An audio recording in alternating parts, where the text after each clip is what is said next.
Hello प्यारे बच्चों, कैसे हैं आप? बढ़िया। तो स्टार्ट करते हैं आज की क्लास। आज की क्लास में हम पढ़ने वाले हैं प्यारे बच्चों, लास्ट क्लासेज के अंदर हम देख चुके हैं कि विद्युत धारा क्या होता है, धारा घनत्व के बारे में देख चुके हैं, धारा के प्रकारों के बारे में देखा था और मुक्त इलेक्ट्रॉन और बद्ध इलेक्ट्रॉन क्या होते हैं। आज हम देखने वाले हैं कि हमारे पास माध्यम मुक्त पथ क्या होता है। ये काफी सारा हमारे काम में आने वाला है आगे। माध्यम मुक्त पथ क्या होता है, यादृच्छिक वेग क्या होता है, विश्रांति काल क्या होता है और अपव्यय वेग क्या होता है। तो स्टेप बाय स्टेप अपन सभी चीजों को, इन चारों को देखने वाले हैं। तो सबसे पहले अपन देखते हैं यादृच्छिक वेग क्या होता है। तो आपने देखा होगा कि जब अपने पास में कोई एक चालक तार होता है और उस चालक तार के ऊपर जब तक अपन विभवांतर नहीं उत्पन्न करते हैं, उस चालक तार के सिरों के ऊपर, ये मेरे पास में एक चालक तार है और इस चालक तार के जो ये वाले सिरे हैं, ये वाला ए वाला और ये वाला बी वाला, जब तक आप ए बिंदु और बी बिंदुओं के मध्य विभवांतर उत्पन्न नहीं करेंगे तब तक आवेशों का प्रवाह स्टार्ट नहीं होता है। और आवेश का प्रवाह स्टार्ट नहीं होता है तो विद्युत धारा नहीं बन पाती है। और आपको पता है कि मैंने आपको लास्ट क्लासेज के अंदर बताया था वहां पे कि विद्युत धारा क्या होती है। विद्युत धारा का मतलब होता है कि हमारे पास में जो आवेश प्रवाह हो रहा है वो एक निश्चित दिशा के अंदर, निश्चित एक पथ पे हो तो अपन उसको क्या कहते हैं, विद्युत धारा कहते हैं। ओके, अब यहां पे अपन देखते हैं कि जब तक यहां पे विभवांतर की अनुपस्थिति है, मतलब विभवांतर उत्पन्न नहीं हो पा रहा है, तो इसके अंदर हमारे पास में काफी सारे जो चालक पदार्थ होते हैं उसके अंदर खूब सारे हमारे पास में मुक्त इलेक्ट्रॉन होते हैं। ये जो मुक्त इलेक्ट्रॉन हैं, ये उसमें ऊर्जा पाकर कैसी गति करने लग जाते हैं, इधर उधर गति करने लग जाते हैं। अब ये किस ओर जाने वाले होते हैं, मतलब ये इधर भी जा सकता है, कोई यहां पे इधर भी जा सकता है, ये इधर भी जा सकता है, किसी भी साइड में जा सकता है। जिस साइड में इसको एनर्जी प्राप्त होती है उसी के हिसाब से ये गति करने लग जाते हैं। तो हमारा जो सबसे पहला जो टॉपिक है, हम सबसे पहले देखने वाले हैं यादृच्छिक वेग क्या होता है। ऐसा वेग विद्युत क्षेत्र की अनुपस्थिति में चालक के अंदर मुक्त इलेक्ट्रॉन की गति यादृच्छिक गति कहलाती है और वो जिस वेग से गति करते हैं उसको यादृच्छिक वेग कहते हैं। तो एक बार से फिर से बोलता हूं मैं कि किसी चालक के अंदर मुक्त इलेक्ट्रॉन विद्युत क्षेत्र की अनुपस्थिति में जिस वेग से गति करते हैं उसे यादृच्छिक वेग कहा जाता है। ये ऑलमोस्ट अपन एक एवरेज वैल्यू देखें, सभी धातुओं के लिए अलग अलग होता है, लेकिन अपन एक एवरेज वैल्यू देखें तो ये लगभग होता है 10⁵ मीटर पर सेकंड एक आवेश के लिए, मतलब एक इलेक्ट्रॉन के लिए इतना होता है। ओके, इतनी स्पीड से चलता है। किसकी वजह से चलता है? थर्मल एनर्जी की वजह से चलता है, उसमें ऊर्जा की वजह से चलता है। ये उसमें ऊर्जा कैसे प्राप्त होती है? हमारे पास में जो भी चालकीय पदार्थ हैं, खूब सारे जो चालक हैं वो हमारे पास में इधर उधर रखे हुए हैं, हमारे पास में पूरे नेचर के अंदर रखे हुए हैं, यहाँ पे हमारी पृथ्वी पे रखे हुए हैं। तो वहां पे हमारे पास में टेम्परेचर बढ़ने पर, उस चालक का तापमान बढ़ने पर उसको कुछ ऊष्मा प्राप्त होती है और उसी ऊष्मा के द्वारा ये इलेक्ट्रॉन गति करने लगते हैं और इसी गति को अपन क्या बोलते हैं, यादृच्छिक वेग कहते हैं। तो प्यारे बच्चों, विभवांतर लगाने से पहले, विभवांतर किसके द्वारा लगाते हैं अपन? विभवांतर किससे उत्पन्न करते हैं? बैटरी के द्वारा उत्पन्न करते हैं। जैसे आप यहां पे बैटरी लगाएंगे तो यहां पे एक विद्युत क्षेत्र बन जाता है इस डायरेक्शन के अंदर। जैसे भी मान लीजिए इधर हाई पोटेंशियल है, उच्च विभव है और इधर लो पोटेंशियल है, निम्न विभव है। तो यहां पर हाई पोटेंशियल से उच्च विभव से निम्न विभव की ओर एक विद्युत क्षेत्र का निर्माण हो जाता है जब अपन बैटरी लगाते हैं। तो बैटरी लगाने से पहले का जो वेग होता है मुक्त इलेक्ट्रॉन का, उसको कहा जाता है यादृच्छिक वेग कहते हैं। मान लीजिए जो इसके अंदर n इलेक्ट्रॉन है मेरे पास में, ये जो चालक पदार्थ है उसके पास में n इलेक्ट्रॉन है और जो पहला जो हमारे पास में इलेक्ट्रॉन है, मान लीजिए कोई भी एक पहला इलेक्ट्रॉन है, उसका ये जो वेग है वो है u1। तो मैं इसको u1 नाम दे देता हूं, दूसरे को u2, तीसरे का वेग u3, ऐसे मेरे पास में n है तो un। मैं यहां पे वेग बोल रहा हूं तो आपको पता है कि वेग है वो कैसी राशि होता है? सदिश राशि होता है। सदिश राशि को व्यक्त करने का जो तरीका होता है हमारा, वो क्या होता है, इसके ऊपर अपन ऐसे एरो बना देते हैं सदिश राशि। तो ये हमारे पास में ये वेग प्राप्त हो गया, सबका अलग अलग। अब आप इनका औसत ले लेते हैं तो हमारे पास में क्या आ जाएगा, इनका औसत वेग आ जाएगा। औसत कैसे लेते हैं? आप इनको सबको जोड़ दीजिए और n से डिवाइड कर दो। तो सभी का जो औसत वेग आता है, औसत वेग कितना आता है प्यारे बच्चों? 0 आता है। याद रखिएगा, औसत वेग है वह 0 हुआ है, न कि औसत चाल 0 होती है। औसत चाल 0 क्यों नहीं होती है प्यारे बच्चों? क्योंकि चाल का जो हमारा फॉर्मूला होता है वो क्या होता है? चाल का फॉर्मूला होता है दूरी अपॉन समय होता है और वेग का फॉर्मूला क्या होता है? विस्थापन अपॉन समय होता है।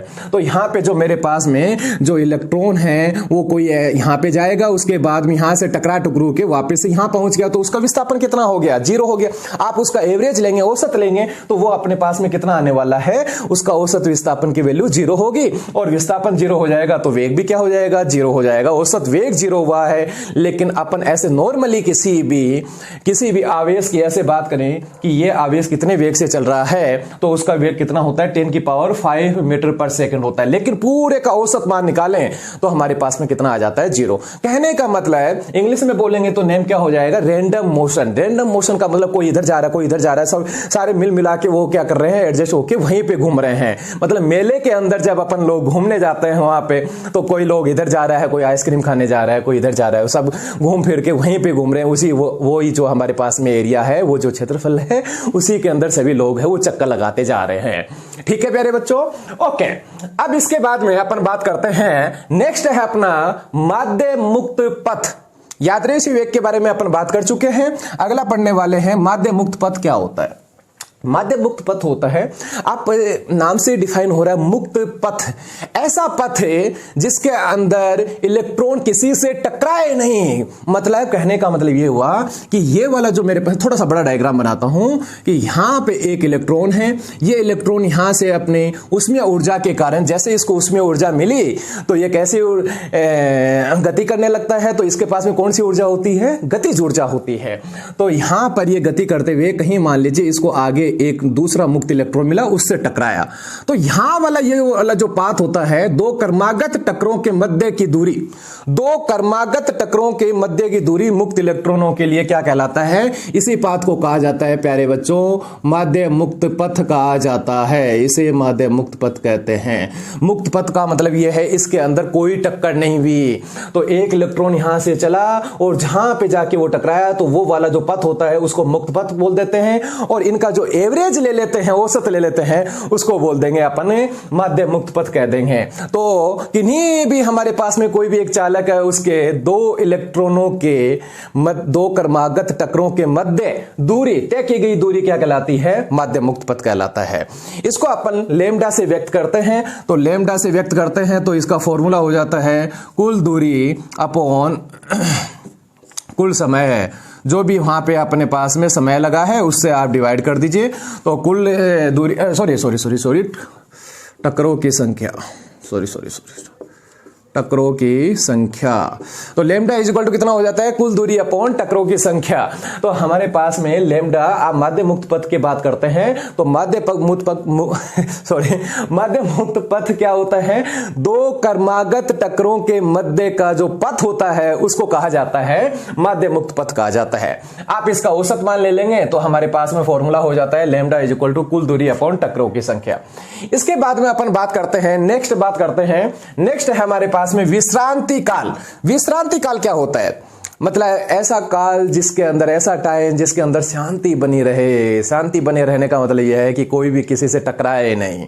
तो ये वाला जो हमारे पास में दो कर्मागत टकरों में लगा समय, यहां पे तो अपन जब इसकी बात करते हैं, माध्य मुक्त पथ की बात करते हैं, तब तो यह बोल देते हैं दो कर्मागत टकरों में तय की गई दूरी बोल देते हैं, और यहां पे बोल देते हैं इलेक्ट्रॉनों द्वारा दो कर्मागत, कोई भी एक इलेक्ट्रॉन है उसके द्वारा दो कर्मागत टकरों में लगा समय, उसको कहा जाता है विश्रांति काल कहा जाता है। अब एक इलेक्ट्रॉन की बात करेंगे तो मान लीजिए पहला इलेक्ट्रॉन है, अब इसको व्यक्त किया जाता है, विश्रांति काल को अपन व्यक्त करते हैं, विश्रांति काल इसको व्यक्त किया जाता है प्यारे बच्चों टो से व्यक्त किया जाता है, मतलब आप हिंदी में इसको टाउ बोलते हैं, तो टाउ से व्यक्त किया जाता है। अब इसका फॉर्मूला क्या होता है, इसके अंदर भी वही वैसा ही फॉर्मूला है जैसे यहां पे आपने बनाया है।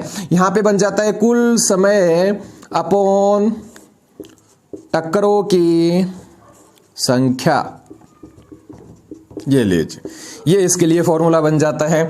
तो ये हमारे पास में पूरे सभी जितने भी हमारे पास में चालक के अंदर इलेक्ट्रॉन हैं वो सबके लिए अपन ने निकाल लिया, टो इज इक्वल टू कुल समय अपॉन टकरों की संख्या। ठीक है प्यारे बच्चों, ओके। अब इसके बाद में थोड़ी सी अपन यहां पे और बात को आगे बढ़ाते हैं कि जो ये विश्रांति काल होता है, विश्रांति काल का मतलब ये है कि इसको कम ज्यादा किया जा सकता है, कि हाँ कम ज्यादा किया जा सकता है। किस प्रकार से कम ज्यादा किया जा सकता है कि यहां पे आप टेम्परेचर बढ़ाते हैं, तापमान बढ़ाते हैं तो तापमान बढ़ाने पे, ध्यान से समझना बात को, तापमान बढ़ाने के ऊपर यहां पे क्या होगा, इन जो ये इलेक्ट्रॉन है, ये इलेक्ट्रॉन यहां से जो चल के जा रहा है इसके अंदर, उसमें ऊर्जा ज्यादा होगी और जैसे ही इसको ऊर्जा मिली, ऊर्जा मिलते ही ये क्या करेगा, तेजी से दौड़ेगा और मतलब इसकी गतिज ऊर्जा का मान बढ़ चुका है और ये तेजी से दौड़ेगा तो यहां पे ये टकराएगा भी जल्दी। तो टकराने का मतलब ये हुआ कि टी का मान बढ़ने पर, याद रखिएगा प्यारे बच्चों, टॉ का मान क्या हो जाता है, घट जाता है। मतलब जो टकरे होती हैं वो फास्ट होने लग जाती हैं। तो तापमान बढ़ाने पर, किसी भी चालक का तापमान बढ़ाते हैं तो वहां पर उसका विश्रांति काल घट जाता है। उसका रीजन क्या होता है, वो तेजी से चलेगा। तेजी से क्यों चलेगा, क्योंकि उसके पास में उसमें ऊर्जा आ चुकी है और उसमें ऊर्जा का मान और ज्यादा बढ़ा तो वो और तेजी से चलेगा, गतिज ऊर्जा का मान बढ़ेगा और उस बढ़ने की वजह से वो जल्दी टकराएगा। तो वहां पे जो लगने वाला जो टाइम था पहले वाला, अब इस बार और भी कम लगने वाला है। ठीक है प्यारे बच्चों, तो ये हमारे पास में तीनों पॉइंट क्लियर हुए। माध्यम मुक्त पथ क्या होता है, विश्रांति काल क्या होता है। अब इसके बाद में बात करते हैं अपन अपवहन वेग की बात करते हैं। अपवहन वेग क्या होता है, तो ये वाला मैं थोड़ा सा मिटा देता हूं। अपवहन वेग रे,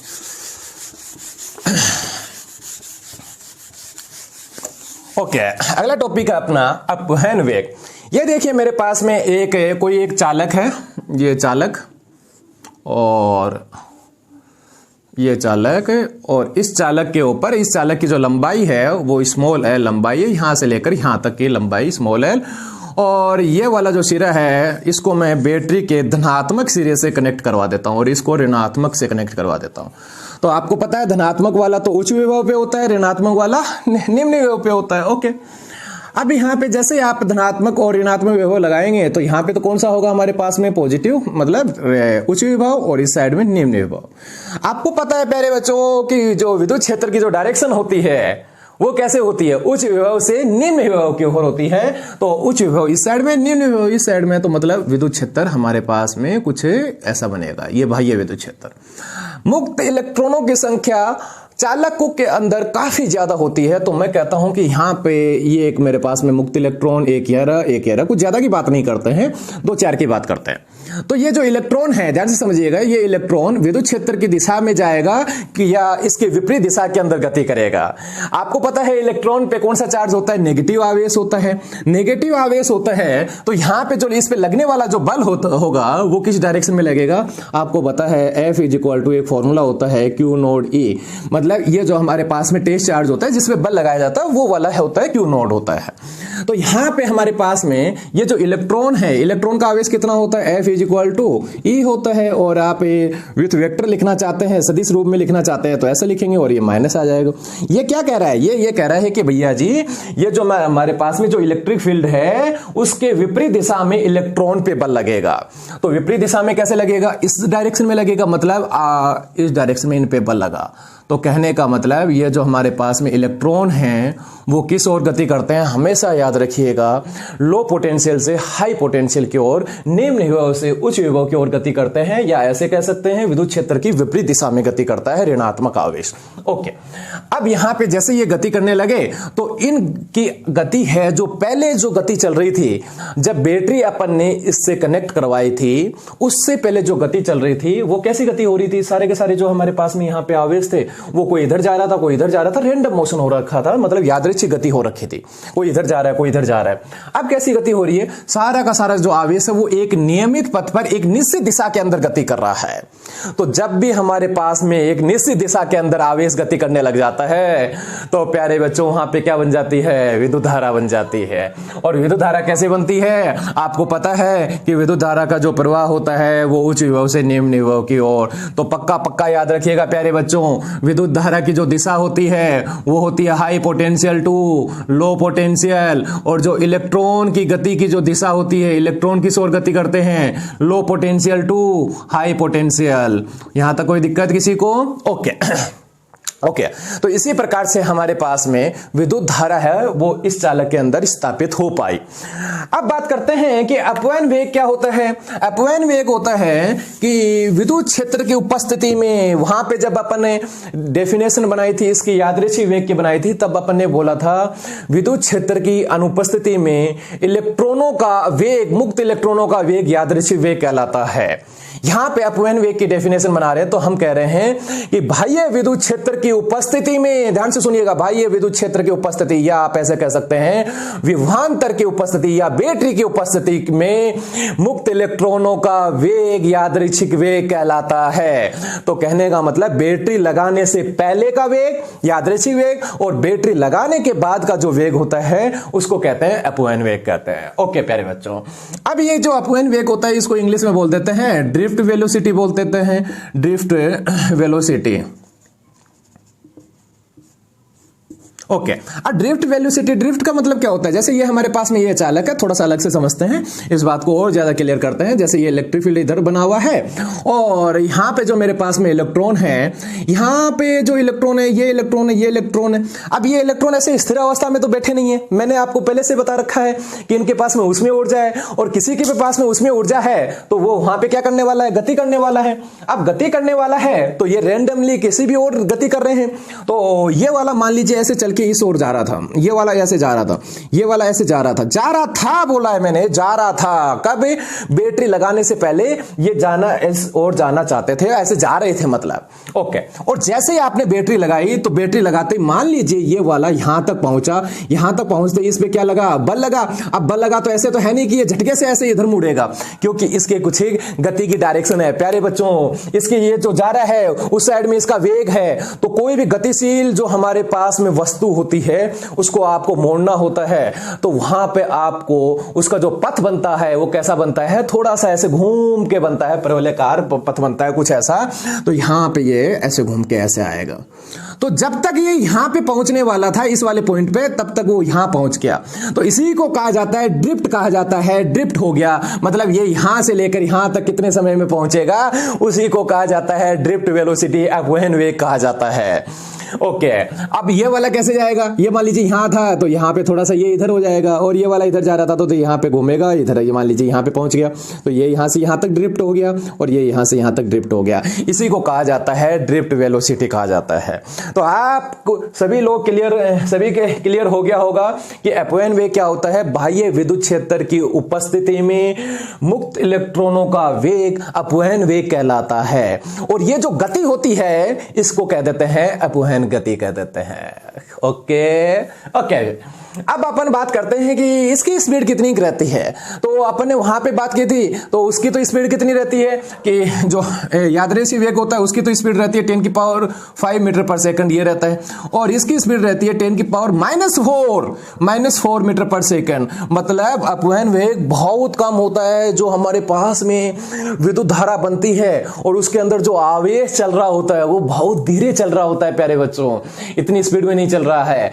तो फिर हमारे घर पे जो जैसे आप बिजली घर से करंट वहां से जैसे चढ़ाया जाता है कि भाई ठीक है ये लाइट ऑन कर दी गई है, और उसी झटके के साथ में आपके घर पे पहुंच जाती है। उसका रीजन क्या होता है? उसका रीजन ये होता है प्यारे बच्चों, जैसे ये हमारा पावर हाउस है यहाँ पे, और ये पावर हाउस, और ये हमारा घर यहाँ पे, और ये यहाँ पे लाइन बिछी हुई है वायर, ठीक है। जैसे यहां पे मान लीजिए एनर्जी दी जा रही है, इलेक्ट्रिकल एनर्जी, विद्युत ऊर्जा दी जा रही है, तो क्या होगा यहाँ पे? विद्युत ऊर्जा देते ही यहाँ पे तो इस साइड में तो हाई पोटेंशियल, इधर लो पोटेंशियल, ठीक है। तो हाई पोटेंशियल है, लो पोटेंशियल की ओर क्या होगा? आवेश का प्रवाह होने लगेगा, और यहां पे हमारे पास में करंट बन जाएगा। तो यहां पे पहले से इस पूरे जो चालक तार है ये हमारे पास में, इन चालक तारों के पास में पहले से मुक्त इलेक्ट्रॉन है, ऐसे है नहीं।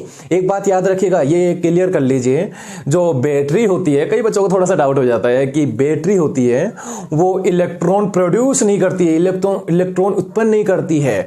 वो ओनली जो हमारा मुक्त आवेश होता है, इलेक्ट्रॉन होते हैं, उनको क्या करती है? उस परिपथ के अंदर घुमाने का काम करती है, सिर्फ इतना ही काम करती है, घुमाने का। और उस घूमने की वजह से विद्युत ऊर्जा एक जगह से दूसरी जगह पहुंचती है, ठीक है प्यारे बच्चों। ओके, तो यहां पे हमारे पास में ये जो मुक्त इलेक्ट्रॉन है जो पहले से पड़े हैं, बस इनको एक डायरेक्शन मिली और हमको डायरेक्ट करंट मिल जाती है, जल्दी से करंट मिल जाती है, इतना टाइम नहीं लगता है। लेकिन ये जो चल रहे होते हैं एक्चुअल में बहुत धीरे धीरे चल रहे होते हैं। जैसे पानी की टंकी आपके घर पे छत के ऊपर, ये छत, यहां पे पानी की टंकी है, ये हमारी टूटी यहां से ये ऐसे आके यहां पे आप पानी यूज कर रहे होते हैं। तो आप क्या कर रहे होते हैं? यहां पे पहले से ही इसके अंदर वाटर होता है, जैसे आप इसको ऑन करते हैं, टोटी को खोलते हैं तो वाटर स्टार्ट हो जाता है। ऐसा ही होता है। तो वो स्टार्ट कैसे हुआ है, यहाँ पे तो हमारे पास में ये धीरे धीरे यहाँ पे कुछ टाइम लगना चाहिए ना इसको आने में, लेकिन ये पहले से फिल है तो नीचे ऊपर वाला क्या करता है, इस पे प्रेशर अप्लाई करता है और ये जल्दी से यहाँ से स्टार्ट हो जाता है। इसी तरह से यहाँ पे होता है, ठीक है, ओके। अब अपने वहां पे यादृच्छिक वेग के अंदर अपने वहां पे बात की थी कि यादृच्छिक वेग को तो अपन किससे व्यक्त करेंगे, यू से व्यक्त करते हैं, क्योंकि बैटरी लगाने से पहले यू से व्यक्त कर दिया तो यू के बाद में अल्फाबेट के अंदर क्या आता है, वी आता है, ओके। तो अपॉन वेग को अपन किससे व्यक्त कर देते हैं, वी से व्यक्त कर देते हैं। तो मान लीजिए जो हमारे पास में जो पहला जो इलेक्ट्रॉन है उसका अपॉन वेग वी, मतलब V1 से V2 से इतनी स्पीड से ऐसे ऐसे चल रहे हैं, ओके। तो इन सभी का अपन औसत ले लेते हैं, इसी औसत मान को क्या कह दिया जाता है, VD। D से VD के साथ में व्यक्त किया जाता है, क्योंकि ड्रिफ्ट वेलोसिटी, तो ड्रिफ्ट वेलोसिटी इंग्लिश में D आ जाएगा तो VD से व्यक्त कर देंगे। तो प्यारे बच्चों, विभवांतर की उपस्थिति में मुक्त इलेक्ट्रॉनों का जो औसत वेग है, औसत वेग ले लेते हैं तो सबके लिए कंप्लीट हो जाएगा, तो उसको बोल देंगे अपॉन वेग बोल देंगे, और इस गति को क्या कह दिया जाएगा, अपॉन वेग, अपॉन गति कह दिया जाएगा। तो ये हमारे चारों जो टॉपिक है वो पूरी तरह से कंप्लीट हुए। नेक्स्ट क्लास के अंदर अपन यहाँ पे इनके मध्य रिलेशन देखने वाले हैं कि जो अपॉन वेग होता है उसका विभवांतर के साथ में कैसा रिलेशन है और विद्युत क्षेत्र के साथ में कैसा रिलेशन है। कहने का मतलब विद्युत क्षेत्र बढ़ाने पर अपॉन वेग बढ़ता है या घटता है, और साथ ही साथ में विभवांतर के साथ में भी क्या रिलेशन है, वो सारी चीजें अपन नेक्स्ट क्लास के अंदर देखेंगे। तो ओके, बाय बाय।